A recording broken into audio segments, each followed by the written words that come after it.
Okay, so picking up where we left off yesterday, we had solving by elimination. So we had went through this one example, and we still need to write down some steps. Now, in the example that we did yesterday with solving by elimination or combination method, there's actually two steps that we didn't have to do. All right, so normally whenever we have anything that we're going to solve by either elimination or combination, the first thing that you need to do is make sure both equations must be in the same format. Now, most of the time, we're also going to try to see that they are in standard form. It's usually the normal format that you'll use whenever doing elimination or combination. Now, could you use other formats? Yeah, you could. If you wanted to choose to change them into like slope-intercept form, that would work as well. But essentially, you want to get your x's by themselves, your y's by themselves as different terms, and then your constants by themselves as a different term. So usually standard form works the best. So the first step is going to be both equations must be in the same form. Both equations must be in the same form. Now, I'm going to put in parentheses standard form because that's what we normally will do for any of these. Again, it doesn't technically have to be standard form, but it's usually the one that we're going to go to for most of these problems. Now, both of these were already in standard form, so we didn't really have to worry about changing anything to make it standard form. The second step would then be we have to make sure that we have opposite variables. So we have to make the variables opposite values through multiplication. Well, on the one I gave you yesterday, we already had opposite values of -6 and +6, so we didn't have to change anything.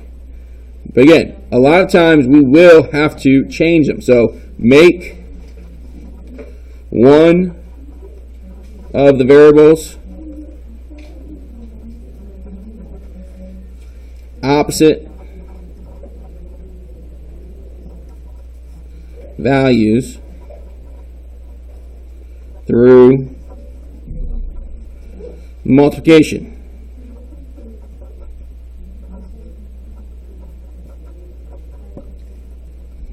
Now, once you do those first two steps, that's where we picked up this first problem at. You're going to add the two equations together so you can combine them and eliminate one of your variables. So again, the actual step here is add the two equations together. Add the two equations together.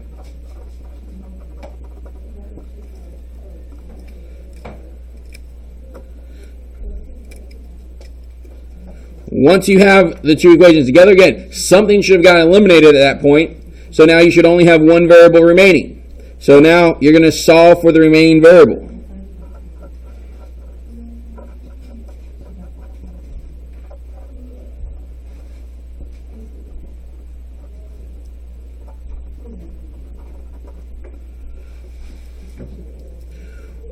Once you solve for that variable, you should have one answer, and that's going to be half of your solution. So then you can take the answer from that part and plug it back into one of the original equations. So substitute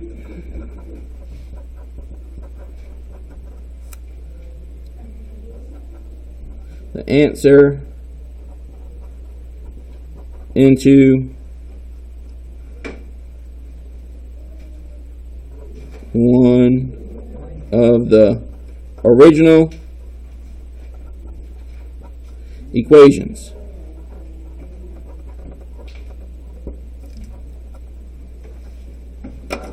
Finally, once you've substituted it in, you can solve for the other variable, and then you'll be done.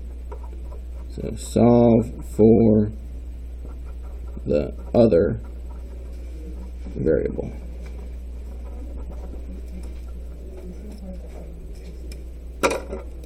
Now, like I said, I would like to do one more example with this. So,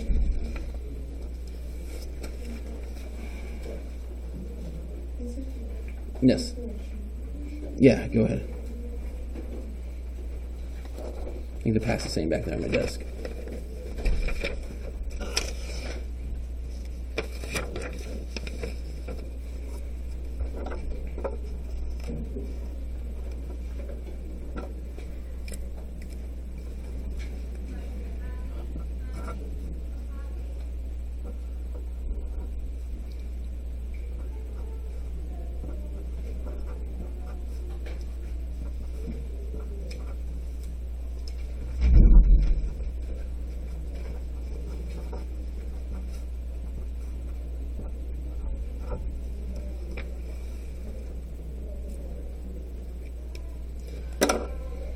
So now, if you look at this, these two equations are also already given to you in standard form.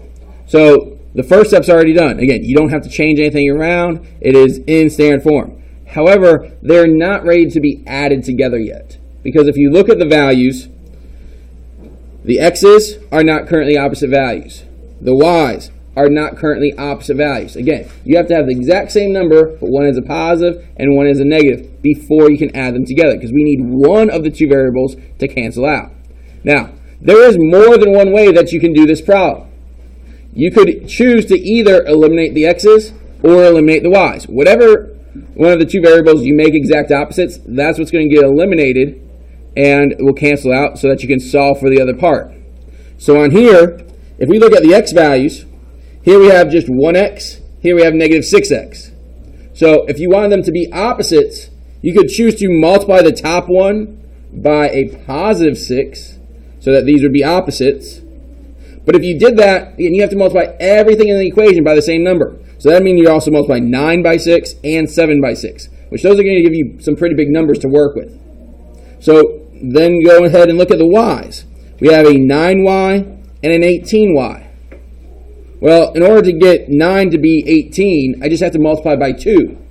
So if I multiply all these by 2, I'll be dealing with much smaller numbers. Now, the other catch is you want them to be opposites. So I don't want to just multiply by a positive 2. I'd have to multiply by a negative 2 because I want this to become negative 18. But again, it's still a lot smaller than multiplying every value by a 6. So let's go ahead and cancel off the y's by multiplying every single value in that first equation by negative 2. Now, the way that I actually am demonstrating this, that technically isn't proper notation. Again, you kind of get the idea though. I want that negative 2 to go to every single term on both sides of my equations. If you wanted to show this in proper notation, you'd actually show multiplying this side by negative 2 and then this entire side by negative 2. So you'd have it written on both sides with two separate sets of parentheses. But again, you get the idea of what we're trying to accomplish here by just saying the whole thing in parentheses times negative 2. All terms are being multiplied by negative 2. So we're going to rewrite that first equation. So if this gets distributed to every single value, now we have negative 2x, we'll have a negative 18y, and we'll have positive 14. So that's our first equation written all over again. It's just been multiplied by negative 2. The second equation is exactly the same, so I'm just going to rewrite this one. Again, nothing's changed in it. But now we have our system has opposite values. So not only are we in standard form, but now we have the opposite values that we need so that when we add these together, something will cancel off. So go ahead and add those two equations together. So we're going to add those together. And when we do that, the x's will become negative 8x. The y's, they're opposites, so that'll give you 0y or just cancel off. And then the constants would add up and give you negative 16. So now we have an equation where we only have one variable. Now that we have one variable, we can solve for x. So divide off the 8x. Sorry, just the 8. So the negative 8. The x is then going to be positive 2. So that's half of our answer. We can take that half of our answer and now plug it back into any of the original equations. If we wanted to, we could even plug it into the one I put in orange here, the one that we had multiplied by negative 2. But it's going to be easiest to plug it into whatever equation has the smallest numbers and it is easiest to solve. So I actually think out of the three equations that we have here, would probably be the first one before we had multiplied. So I'm going to take the first equation and plug that 2 in. So I'm going to put in the positive 2 for the x value plus 9y equals negative 7. Now it's a matter of solving for y. So we can go ahead and bring this 2 over to the other side. So I can subtract 2. So we now have 9y equals negative 9. We can divide off positive 9 from both sides. And that leaves us with y equals negative 1. That's the other half of our answer. So together our answer is 2, negative 1.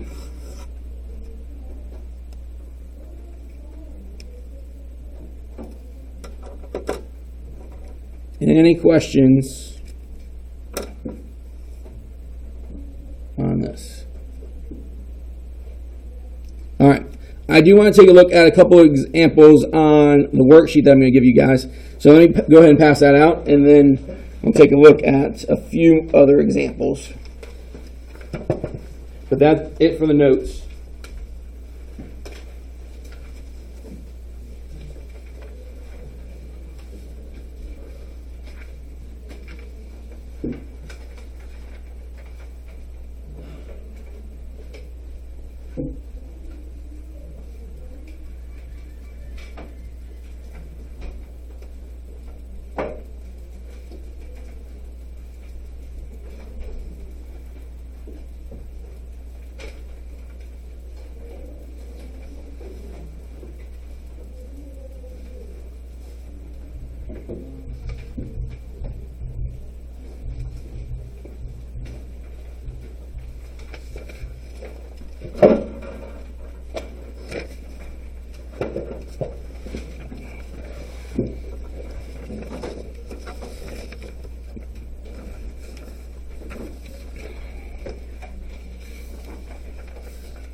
All right, so on this paper, again, you have all three types of solving. You have the graphing, the substitution, and elimination. Now, I try to go with easier problems for each of these for the first day's assignment. Again, today our assignment is just on this. The next 2 days, we're going to have assignments on both the solving systems and the solving, quadratics, so solving quadratics. So today, again, just solving systems of equations, but tomorrow you'll have a worksheet on both as well as Thursday. Friday will be our first test for this quarter. So now, for systems of equations, if we take a look at the first example here, we have y is equal to negative 3/2 x minus 3. That equation's in slope-intercept form. So when we go to graph this equation, the last value there, the negative 3, represents our y-intercept. So go to our y-intercept of negative 3. Then we have a slope of negative 3 over 2. So that means that we're going down 3 and over 2. Now, yes, that is a little off our paper, but we're also able to go backwards as well. So instead of going down 3 and over 2, we can go up 3 and back 2. So 1, 2, 3, 1, 2. Again, you can do it as many times as you need to draw a straight line. 2, 3, 1, 2. That should be enough.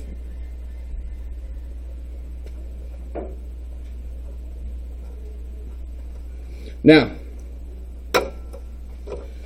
the second one, x equals negative 4.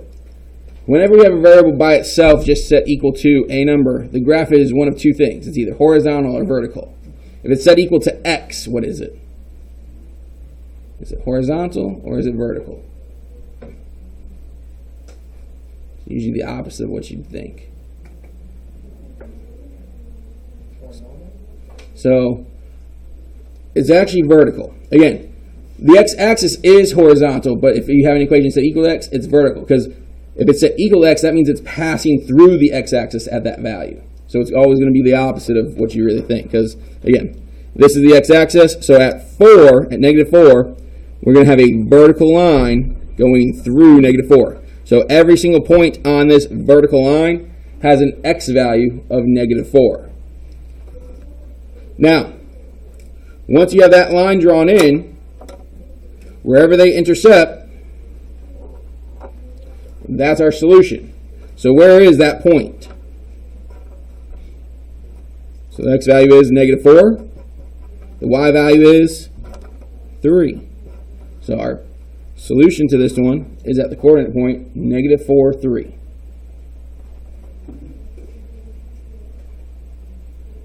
Now again, to start off, I gave you some easier problems for substitution as well here. Because for substitution, sometimes you have to get the variable by itself. Other times it will give you the variable by itself.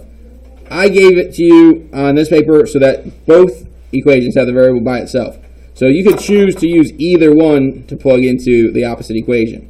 So for example, on this one, y is equal to this on that equation. So I'm going to replace that y with this equation. So we have x minus 7 equals negative 2x plus 2. So we can just set them equal. And now we can go through and solve. So I could go ahead and take the 7 and bring it over by adding 7. So we'd have x equals negative 2x plus 9. We could bring the negative 2 over to the other side by adding 2x. So now you'd have 3x equals 9. And finally, divide by 3. So x is 3. Again, that's half of our answer. The other half, we got to take that value and plug it back in. Doesn't matter which equation. I think the top equation looks slightly easier. So we can take that top equation and plug in. So I have y. Again, so I'm plugging this value in. 3 minus 7. So 3 minus 7 is negative 4. It's the other half of our answer. So our solution is 3, negative 4.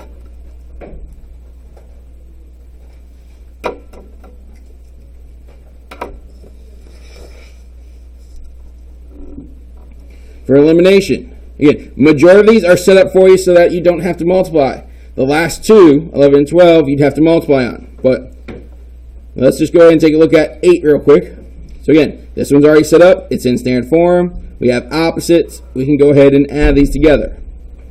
So the x's will cancel off.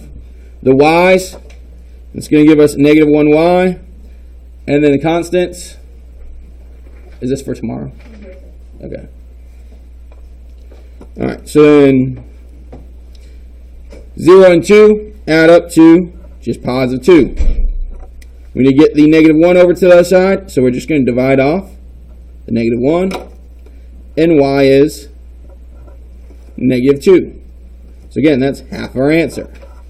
Once we have half of it, plug it back in. Doesn't matter which equation you use, you can plug into either one. I think the first equation is slightly easier since it's set equal to 0. So I'm going to plug into the first equation. So we have 6x minus 6 times negative 2 equals 0. Negative 6 times negative 2 is positive 12. So we can bring that positive 12 over to the other side by subtracting it. So now it's a negative 12. So 6x equals negative 12. And then divide off the positive 6. And x is negative 2. That's the other half of our answer. So our final answer here is negative 2, negative 2. Again, that's our final solution. So again, I did a couple of the evens with you. Your assignment today will actually be the odds on the other half. So again, try those in class today. Tomorrow, your assignment will be slightly longer because it's going to be a review. Same thing for Thursday. Friday will be the first test. All right. Again, the rest of this class will probably move pretty quick now that we're in the fourth quarter, especially for those of you that are seniors, because seniors have less than a month and a half left. So,